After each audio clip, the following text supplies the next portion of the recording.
I think there are two reasons for that. One is that there is a lot more uncertainty now than there was 20 years ago. I think people are uncertain about how the world is developing. I think we have very little idea of the future at the moment. We've lost the horizon about where we want to go to, or even where we are going, whether we want to go there or not. I think if you sense the atmosphere in the world, if you look at the media, if you look at the way politicians act, there's been a lot of decay, a lot of degradation really in terms of vision.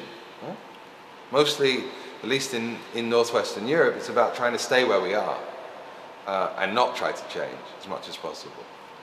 And that's impossible. That's impossible for any society because time runs and things change.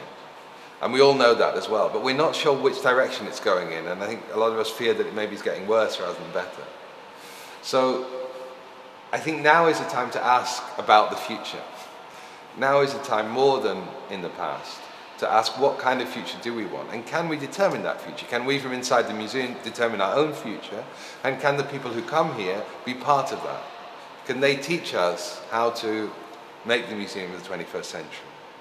And that's why, I mean, things like this, these question and answer sessions that we're having now, but also the comments that are left on the website or physically to the colleagues who work in the museum here are really important for us.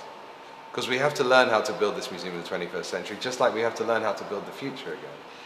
And I think that is why it feels urgent now to talk about the future. And maybe 30 years ago, it felt less urgent.